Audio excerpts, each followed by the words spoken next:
স্বাগতম সবাইকে। ডম মাস্টারিং এর এই মিনি কোর্সটি শুরু করার জন্য আপনাকে অনেক অনেক অভিনন্দন।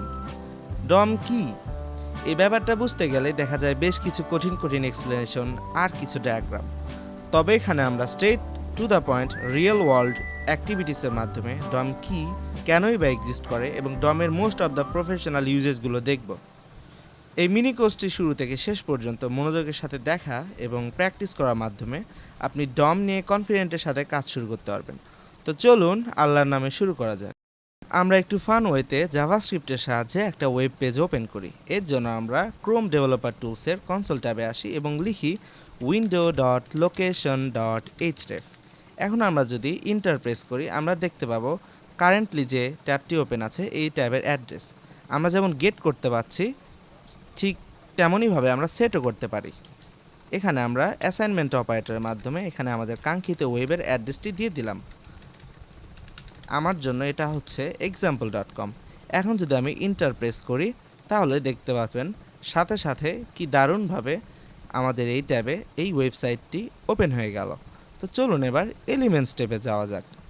এলিমেন্টস ট্যাবে আমরা সেই চিরচেনা HTML কোড দেখতে পাচ্ছি, কিন্তু মজার ব্যাপার হচ্ছে ব্রাউজার যখন আমাদের এই HTML কোডটি লোড করে এটি শো করানোর জন্য এবং সকল কিছু ঠিকঠাকভাবে কাজ করানোর জন্য বেশ কিছু প্রসেসের মধ্যে দিয়ে যায় এবং সবশেষে আমাদের HTML কোডটিকে ডমে কনভার্ট করে বা ডকুমেন্ট অবজেক্ট মডেল আমাদের HTML ডকুমেন্টটিকে অবজেক্টে কনভার্ট করে।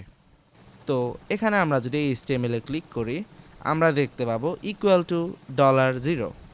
তো এটা হচ্ছে আমাদের ডেভেলপার টুলস আমাদের দিয়ে থাকে, যার মাধ্যমে আমরা যে কোনো এলিমেন্টকে সিলেক্ট করে আমরা কনসোল ট্যাবে এসে যদি $0 লিখি তাহলে আমরা পেয়ে যাব সেই HTML কোড। তবে এটা যে শুধুই HTML কোড নয়, বরং এখানে আরও অনেক ব্যাপার আছে বা এটা ডম এটা বোঝার জন্য আমরা যদি console.dar এর ভিতর যদি $0 আমাদের টেম্পোরারি ভেরিয়েবল যেটা ডেভেলপার টুলস দিয়েছে দিয়ে যদি আমরা এন্টার প্রেস করি আমরা দেখতে পাচ্ছি চমৎকার একটা অবজেক্ট এসেছে, যে অবজেক্টে অনেকগুলো প্রপার্টিস এবং মেথড রয়েছে। সো ডম অ্যাকচুয়ালি কি? Document object model. আমাদের ডকুমেন্ট হচ্ছে এই HTML। তো আমাদের ব্রাউজার কি করেছে, আমরা যেন জাভাস্ক্রিপ্ট নিয়ে কাজ করতে পারি আমাদের ডকুমেন্টের সাথে, এবং এখানে আমাদের ডকুমেন্টটা হচ্ছে HTML।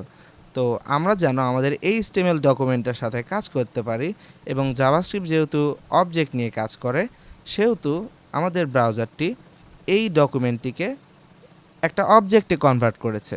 এখন আদৌ করেছে কিনা এটা দেখার জন্য চলুন আমরা কিছু ব্যাপার দেখি।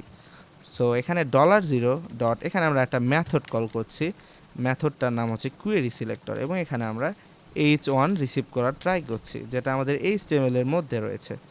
এবং এখানে যদি আমরা প্রেস এন্টার করি আমরা এটা দেখতে পাচ্ছি। তো এটা যদি আমরা এখন আরেকটা প্রপার্টি অ্যাক্সেস করি এই H1 এর, সেটা হচ্ছে ইনার HTML, আমরা দেখতে পাবো এক্সাম্পল ডোমেইন, যেটা এই যে HTML এর H1 এর কন্টেন্ট। তো আমরা এখানে গেট করছি, আমরা চাইলে অ্যাসাইনমেন্ট অপারেটরের মাধ্যমে সেটও করতে পারি। যেমন আমি যদি এখন লিখি মিট মির তাহলে আমরা সাথে সাথে দেখতে পাবো কি চমৎকারভাবে এখানে মিট মিল লেখাটা ডিসপ্লে হচ্ছে। তো এই যে ব্যাপারগুলো এই ব্যাপারগুলো নিয়ে মোটেই চিন্তিত হওয়ার কোনো কারণ নেই, কারণ আপনাদের ভাই দারুণ দারুণ কিছু কন্টেন্ট নিয়ে আসছে যেগুলো প্র্যাকটিস করার মাধ্যমে আপনারা একজন কনফিডেন্ট জাভাস্ক্রিপ্ট নিনজা হয়ে উঠবেন। তো আজ এখানেই শেষ করছি, ভালো থাকবেন সবাই, টাটা।